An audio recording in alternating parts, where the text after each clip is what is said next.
Hi everybody, welcome to today's story time. We are reading the third book in the Universal series, A Mirror of Miracles, and we're on chapter 2, The Man of the Mountain. As the truck pulled in front of the house, the headlights beamed into the kitchen window and illuminated Ali, who was whirling around with plates in her hands. Ben turned off the ignition and the darkness of nightfall engulfed them, with only the porch light illuminating the path to the front door. Ben and Hugh stepped out of the truck and grabbed the rucksacks. Hugh quickly closed his door and skipped to the front door, with Ben following on behind. As they made their way in through the front door, Hugh rushed towards the kitchen. Mum, you'll never guess where we have been," Hugh exclaimed. Ali stopped laying the table and looked across at both of them with a look that was ice cold. Hugh ground to a halt and paused as Ben came up alongside him. Hugh saw his opportunity. I'm just going to have a shower before dinner," he said quickly before dashing upstairs out of the firing line. Ben watched Ali's gaze up and down at him as he stood in his shorts and t-shirt, not saying a word, but only raising one of her eyebrows in conclusion at what she saw. She then returned to laying the table. Ben turned around and headed into his office, placing his rucksack next to his desk. He plonked himself in his chair and stared at the picture of him and Ali dancing, taken from the night they'd first met in the bar. He began to swivel around on his office chair and tap his fingers on the chair arm as his thoughts began to formulate a plan. He brought the chair to a sudden stop. "That's it," he said, pleased with himself. He opened the top drawer of his desk, took out a notepad and ripped off 3 sheets of paper. He then grabbed 2 pens and swiveled his chair round to face the office door. "Ali, can you come here, please?" he called. Ali looked up and then continued to place the pie in the oven. Ben remained motionless and listened to Ali intently.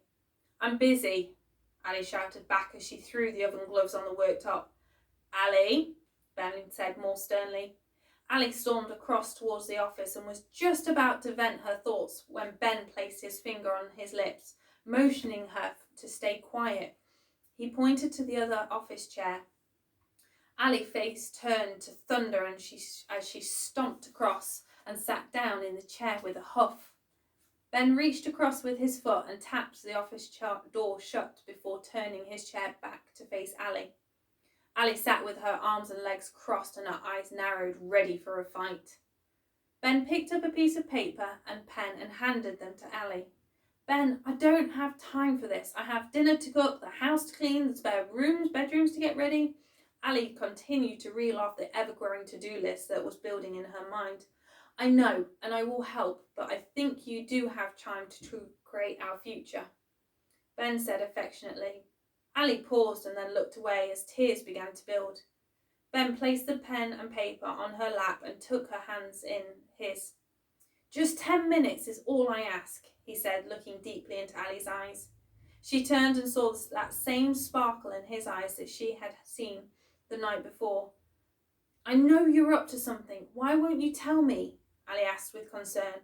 "I will, when the time is right. I just need you to trust me. I'm not going anywhere. You're not going to lose me," Ben said as he took some of her hair behind her ear. Ali couldn't hold back the tears back anymore, as drop by drop they landed on the piece of paper on her lap. Ben turned back to his desk and ripped off a fresh sheet of paper. He took a pack of tissues from his rucksack and handed them to Ali. Ali smiled meekly. "Quit being so nice. I'm trying to be angry with you," she snuffled. Ben smiled. "I'm sure there will be many opportunities for you to practice that," he said before spinning around and taking his piece of paper and pen. Without looking at Ali, he said, "I want you to write down what your dreams are. Ali, be honest, no matter how big they are." Ben looked down at the blank sheet of paper before him and took a deep breath. "It's been a long while since I've last done this," he thought as he began to write. Ali watched Ben's pen whiz across the page as each line filled up with words. She looked down at the blank page and picked up her pen and as her hand began to shake. "I can't," Ali muttered. Ben looked up. "Say again?" Ali placed the pen back down and looked at Ben. "I can't do this. If I don't dream, then I have nothing to lose. If I have nothing to lose, then I don't ever have to go through the pain and heartbreak of something being taken away from me again. Ali pulled another tissue out to wipe away more tears. Ben sat motionless, not saying a word. He looked down at his paper, at all the words containing his dreams that filled the page, as the hope that filled the space in between each word. There's a man who lives at the bottom of the mountain. He spoke very little, but took me to a mirror that hung in his house. He asked, "Who is the man on the other side of that mirror?" For the first time, I truly looked at the reflection and shook my head. "I don't know." The man pointed to my heart and said, "Well, he's not who your mother says you are, or your father, teacher, preacher, or anyone else who has an opinion. He is who you say he is. What's in your heart?" Ben said. Ben looked at Ali and said, "Are you telling me that there is no person looking back at you in that mirror? Because if that's the case, then maybe you died a long time, along with Hugh's dad. But when I look at you, I see a spark in your heart that wants to shine, and shining bright and bringing so much love to this life." Ali took in a deep breath. "Just making it through the day is enough for me," Ali said softly. "Well, I'm asking you to start creating each day instead," Ben said sympathetically. Ali sat for a moment. In her heart, she knew she couldn't keep playing the role of the waking dead. Not with Ben and Hugh in her life. She picked up her pen and began to write. With each line that filled with her dreams, she felt her heart lighten, the weight of her shoulders lift, and a sense of joy flow around her veins. Ben turned back to his piece of paper and, without saying another word, continued to write. The room was silent except for the faint noise of pens flowing across the pages. As Ben reached the bottom of his page, he glanced at his list.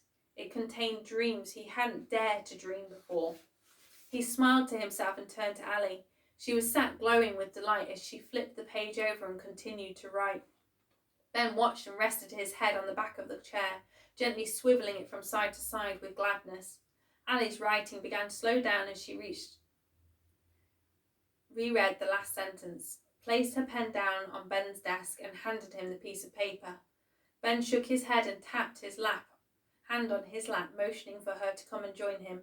As Ali got up and sat down on Ben's lap, he pulled the third blank piece of paper towards him and wrote on the top of the page, "Our dreams." Ali smiled as she kissed his cheek. "You know, sometimes you are just amazing." Ben blushed in response. Ali placed her piece of paper of dreams on the left and Ben slid his piece of paper of dreams on the right. Ali read out the first of her dreams, followed by Ben reading out the first of his, and then together they wrote down their combined dreams. They continued to sit in the serenity of the evening as they wrote down their dreams line by line, combining each of their dreams and creating their life. Ben lifted the final piece of paper up and looked into Ali's eyes. No words were spoken, but everything was said. All of a sudden, Ali was brought back to reality. "The pie!" she screamed as she jumped up, opened the office door, and then fell over Hugh, who had been secretly listening on the other side of the door. They both lay on the floor in fits of laughter. Ben walked over and lifted them both back to their feet. Ali continued on her way, staggering with laughter as she grabbed the oven gloves, opened the oven, and took out the pie. By this time, it was beginning to turn black. She placed it on the side and crouched down as she couldn't stop herself from laughing. This new sense of freedom she felt was electrifying. Hugh dusted himself off, turned to Ben and hugged him. "Thank you," he whispered. Ben leaned over and kissed Hugh on the top of his head. "I think everything is going to be okay," he said as they walked across to sit down at the kitchen table. Ali stood back up, wiped away the tears of joy and began to dish up dinner. Hugh looked at Ali. "Thanks, Mum." Ali placed some pie on his plate. "Do I get to know what you two were doing in the office?" Hugh asked before putting a large piece of pie into his mouth.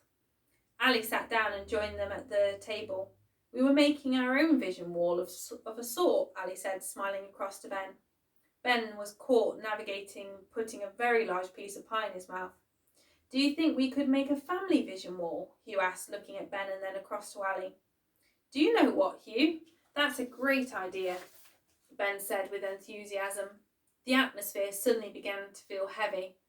Not tonight, though. I've got enough to do, Ali said as she started to remember her job list. How can we help? Ben asked, glancing across to Ali. Well, for starters, you two can stop trying to have a contest who can fit the biggest piece of pie in your mouth, Ali said disapprovingly. Hugh smirked. I just need to dust and hoover and put out some fresh towels. If you wouldn't mind washing up the dinner pots. Ali felt the weight of the life begin to creep back in. And Hugh, you're to get an early night. We have a very busy few days ahead of us, and the last thing I need is for you to be grumpy because you're tired. Hugh was just about to dispute the last part, but felt a nudge from Ben under the table. He looked across at him, and Ben winked with acknowledgement. No problem, Mum, Hugh begrudgingly agreed. Ali got back up from the table. Don't you want your dinner? Ben asked, concerned. I'm not hungry. I'm just going to get an early night, and I think... Ali stopped herself. Never mind. As she placed her plate next to the sink before disappearing upstairs into the spare bedroom. Why do I get the feeling that there is a bit more to the story about why Molly is coming over? Hugh said as he filled his plate with a second helping of pie. You and me both, Ben agreed, staring blankly in the direction Ali had just gone. Will it spoil your surprise? Hugh asked. Ben shook his head. It will happen at the right time in the right place. Ben got up from the table and started to fill the sink with water. As the sound of the water echoed around the room, he got a feeling inside that change was on the way.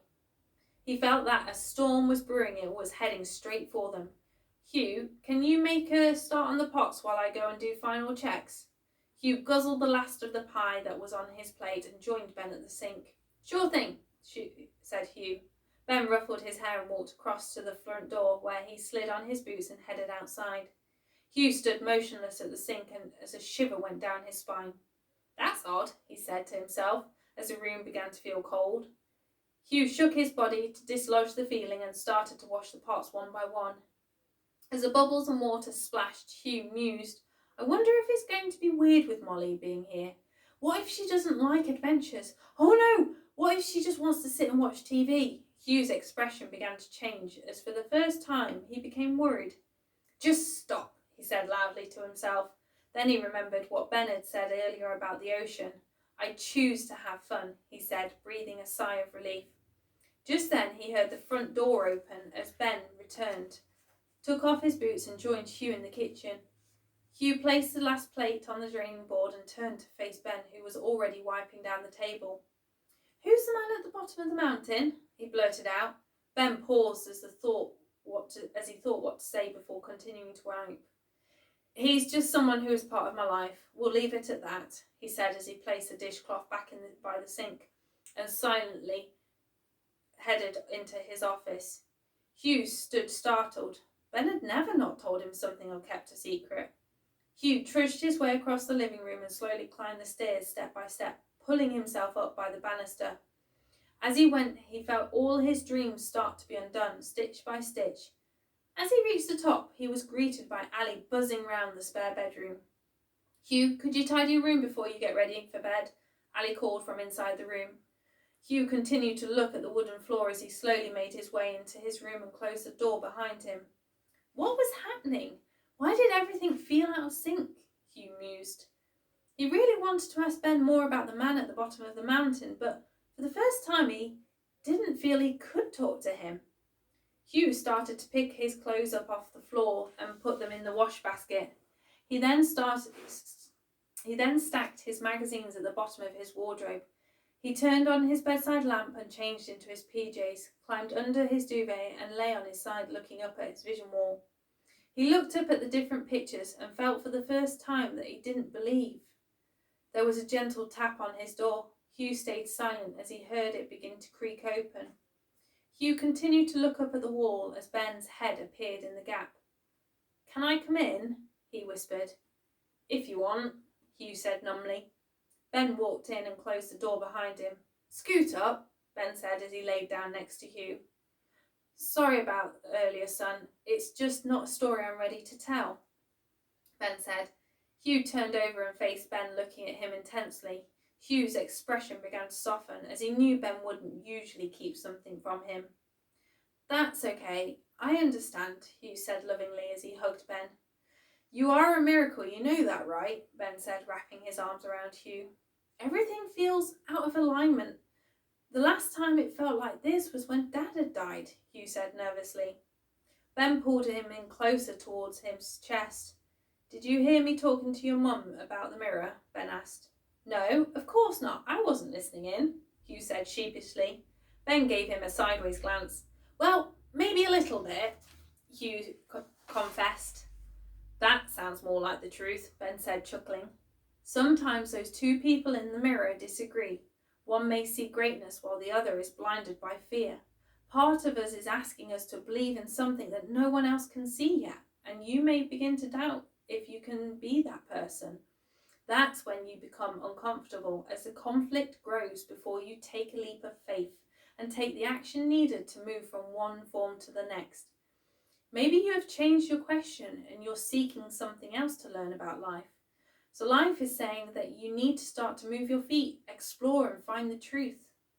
Just like you did with the vision wall, it doesn't mean you have taken a step back. If you look at a circle from above, it just looks like you're going round and round in circles. However, if you look at it from a different perspective, from the side, you see that each time you have come full circle, you have actually spiraled up a level, Ben finished. Hugh pondered the thought. I think you're right. I want to understand more. I think it starts with the man at the bottom of the mountain. His body began to tingle as soon as he said it out loud. Ben shuffled uncomfortably. I know. It's just hard for me to accept that right now. But I won't stand in your way. Ben kissed Hugh goodnight and sat up on the bed, looking out into the room. Many nights I've sat in this room, dreaming that it would be filled with life and love, with a person curious and courageous. And here you are, Ben said, as he turned and looked at Hugh. Ben stood up and made his way to the door, opened it and stepped out into the landing. Night-night, Ben, Hugh said as he snuggled under his duvet. Night-night, champion, Ben said warmly as he closed the door and walked towards the bedroom. Ben turned on the bedside lamp, undressed and climbed into bed. He listened as he heard Ali's footsteps coming up the stairs. Ben lay in bed with his arms folded above his head, lost in thought. As he stared out of the window at the moon, thinking about Hugh and where he was going to go next, Ali walked around to the other side of the bed and placed her cup of tea on the bedside table. She quickly changed into her PJs and joined Ben. She stared as she watched a sombre expression creep over his face. Is everything okay? Ali asked. Ben snapped out of his dream, coughing to clear his throat. Yes, he replied dismissively, as he reached and switched off the bedside lamp. Ali reached for her tea, and as she slowly took a sip, she looked out of the window at the stars. She glanced across as she heard Ben begin to breathe deeply, as he had already fallen asleep. Ali climbed back out of bed, taking her tea, and walked around the bed and across the landing on her tiptoes, trying not to wake everyone. As she reached the stairs, she slowly took each step, lowering herself as she made her way downstairs, pausing each time the wood under her feet creaked. Ali walked across to the couch, lifted the blanket that was laying on the back of it, and made her way across to the door. She opened it and walked out onto the back porch. As she stepped outside, she shivered with the cool night air. She quickly walked across to the bench that looked out onto the mountain and the stunning landscape. She couldn't hear the horses moving around in the field. She could hear the horses moving around in the field and a coyote howl in the distance.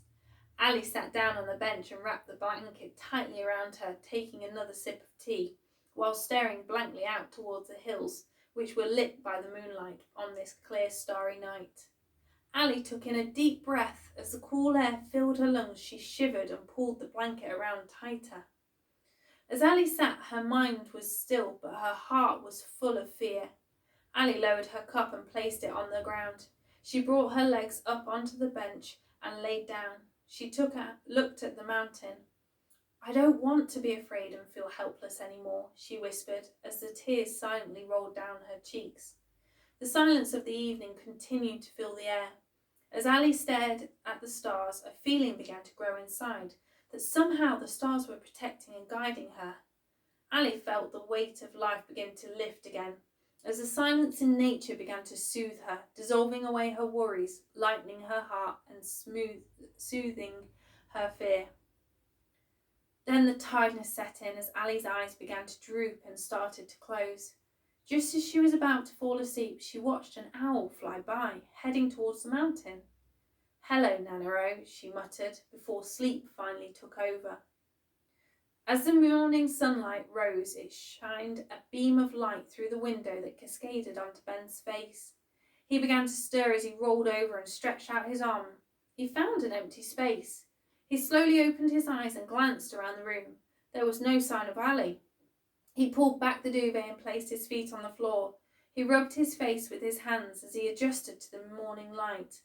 He stood up and reached for his jeans and shirt, pulled them on and shuffled down the landing with his body still heavy from its slumber. He glanced over the banister, but there was still no sign of Ali. His heart began to race as he rushed down the stairs and into the kitchen. "Ali!" he cried, as he turned and scanned the living room. He saw the patio doors slightly open, and he ran across the living room, his bare feet pounding on the wooden floor as he headed out onto the back porch. As he stared out onto the land, he glanced to his left and saw Ali curled up on the bench with the blanket draped over her. He placed his hands on his head as he took in a big breath of life and looked across towards the mountain. The fire in his heart, fueled by the love he felt, began to settle. He walked across the bench and lifted Ali into his arms. As he sat down on the bench next to her, Ali began to stir, let out a large yawn and rubbed her eyes. She saw the fear in Ben's eyes. She suddenly sat up. "What's wrong?" she asked, confused. Ben cupped her hands in his hands as they had a kiss of life. "I thought you had gone," he said, looking straight into her eyes. Ali's face looked even more confused. "No, I just needed to be close to the stars, to family," she stuttered. "It's hard to explain," she said, shaking her head.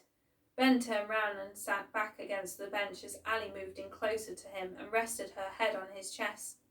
As they sat watching the sun continuing to rise, the moment filled with a sense of magic. "We'd better get ready. You need to be heading to the airport soon," Ben said, standing up, having savoured the moment. Ali had one last look at the countryside. "Thank you," she whispered before standing up and following Ben inside. Ali placed the blanket on the back of the couch. "I'm just going to have a shower and get dressed," she said, pointing to the stairs. Ben stood looking at Ali in awe of what stood before him. "How about pancakes this morning?" he asked, bringing himself out of her daze. "Yes, please," Hugh shouted from the top of the stairs before bounding down them with a spring in his step. "Morning, Mum," he said as he hugged Ali. "Morning, monkey," Ali responded. "We're going to have pancakes, yummy, yummy pancakes," Hugh sang as he skipped into the kitchen. Ben turned on his heels and followed Hugh as Ali made her way up the stairs.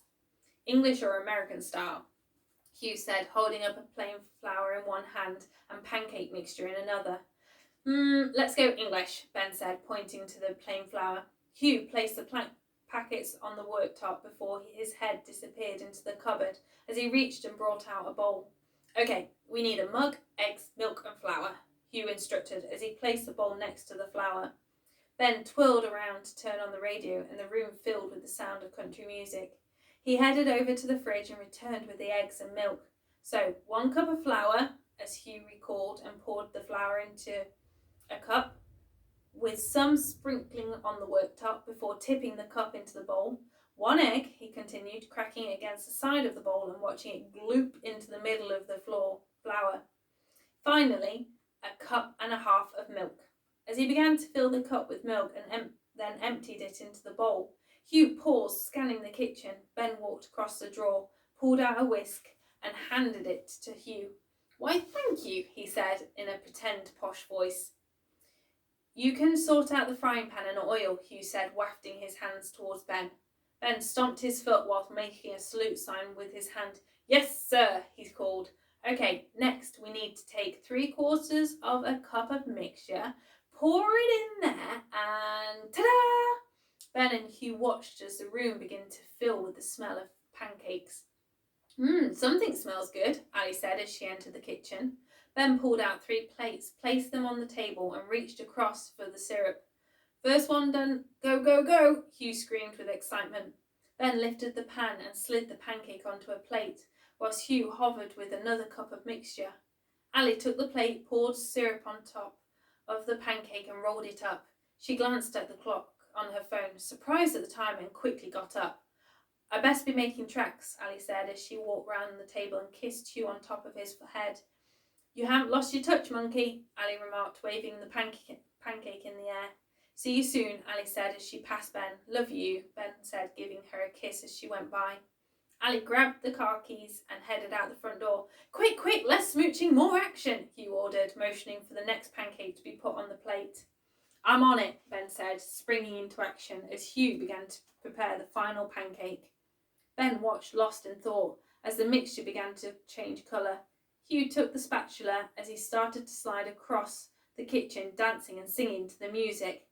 Ben lifted the pan and placed the pancake on the plate. "Yahoo!" Hugh called as he leapt to his seat and pulled the plate closer to him. As Ali drove the countryside whirled by her, thoughts began to drift back to the email she had received from Molly. There was something that wasn't being said as she recalled the last time she had seen the three of them. Ali pulled into the airport and weaved through the spaces before parking under the arrival sign. Ali sat in the car, anxiously tapping her fingers on the steering wheel. She watched the minutes slowly tick by on the car clock. There was a gentle tap on the window. Ali's heart skipped a beat out of fright as she looked across to see Molly's dad standing there. Ali opened the door and stepped out. "Geez, you scared me half to death," she said as she hugged Molly's dad. "Well, you look like you were on a different planet. Some things don't change," he said, standing back as Molly sprung up between them. "Remember me?" she said excitedly. "How could I forget?" Ali said affectionately. "I have one just like you back home and just as bouncy," Ali said, admiring the bright-eyed girl before her. "Hello, stranger," a voice said from behind. Ali spun round and beamed. "Hello to you too," she said, embracing Molly's mum. "Long time no see. I'm still waiting on that call back you were just getting around to doing," Molly's mum said jokingly, as she squeezed Ali tighter and had a feeling of relief. Ali looked up at Molly's mum and her expression asked, "Is everything all right?" Ali asked the question with just a look. Molly's mum gave a weak smile as her eyes sparkled with a tear. "I'll put these in the back," Molly's dad said, interrupting the moment as he pointed to the suitcases. "Yes, that'll be great," Ali said, stepping back. "Right, you, hop in," she said, opening the door for Molly to climb into the back of the truck, followed by her mum. Ali closed the door and stepped into the driver's seat. She was greeted by Molly's dad, who was already in the passenger seat. "Right, let's head back. There is one very excited Hugh wanting to see you again, Molly," Ali said, looking at Molly in the rearview mirror. Ali turned on the ignition and quickly drove off. As the truck rolled down the highway, Molly's mum leaned forward between the two front seats. "So, this is where you've been hiding," she exclaimed, as she watched the vast countryside pass by. Ali smiled. "Well, the adventure I went on brought with it a surprise. A good one." "Don't you mean a good-looking one?" Molly's dad said, elbowing her teasingly. Ali began to blush. "Life's good. Actually, it's really good." "So I see," Molly's mum said. "You're glowing." Before sitting back in her seat, Ali made a right turn. As they began to drive down the little dirt track, "Wow, you live in heaven," Molly said, looking out the car window, seeing the forest on one side and the open fields on the other. "Are there horses?" Molly asked, flinging herself forward. "Can I go riding, Dad?" Molly pleaded. "You'll have to ask Ali." Ali quickly responded. "I think Hugh has got some things sorted for you two to do together, and I think you might be one very lucky girl and get to ride his horse Firefly," Ali said as she wound down the window to let the smell of the countryside breeze through the truck. Ali pulled up in front of the house and parked the truck. "Well, this is home," Ali said. Molly's mum and dad sat speechless in awe of the stunning log cabin before them. Molly unclipped her seatbelt, opened the door and ran towards the front door, which it already had started to open. Hugh stepped out. As Molly flung her arms around him, Hugh stumbled, hugged her back and said, "Welcome home, Molly." I'll see you tomorrow for more story time. We're on chapter 3, Two Hearts Combine as One Heart Divides.